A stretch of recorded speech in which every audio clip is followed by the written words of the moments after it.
The Gonzaga Bulldogs with another top 10 matchup out in Vegas, where we find sports director Brenna Green. Brenna, I'll send it out to you.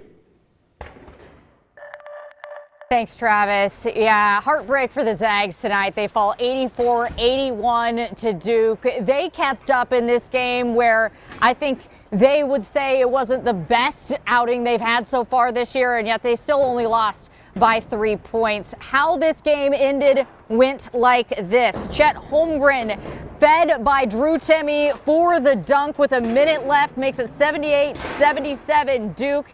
But then Duke would come down the floor and score this layup. That makes it 80-77. Gonzaga gets another chance with about 30 seconds left here, but Drew Timme cannot hit it home. And Duke would make their free throws down the stretch in this game. Gonzaga would not get closer than 3 points in this one throughout the last minute of play. And that is how this all played out. After the game, Mark Few definitely agrees that this was not Gonzaga's best game. And Drew Timme, he's just looking forward to the next challenge.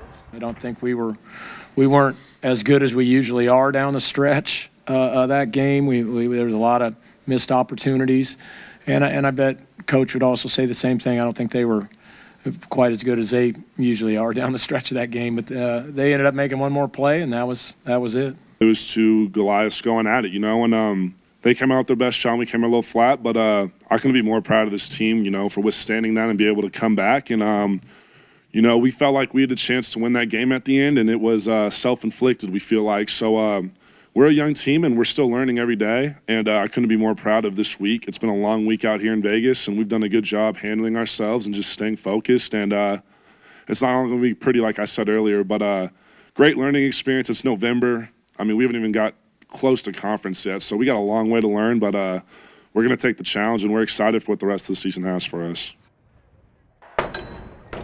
Speaking of not being pretty, Gonzaga had 17 turnovers in this game, which resulted in 23 Duke points. Gonzaga only had 2 points off of turnovers, but another huge part of this game was the foul situation. All three of Gonzaga's bigs battling fouls during this game.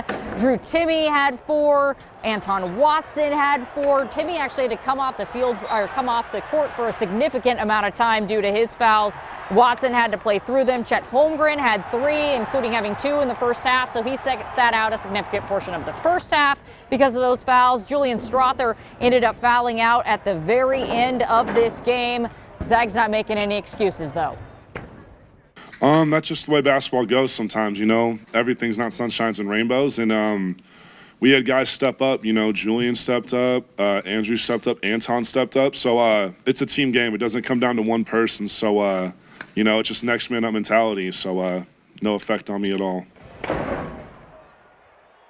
If we're looking for a bright spot in this one, Julian Strawther is your guy, ladies and gentlemen. The Las Vegas native led the Zags with 20 points. He nearly led the whole game in scoring. Paolo Banchero had 21. Strawther was 8 of 16 from the field, 3 of 7 for 3, and he wasn't just scoring.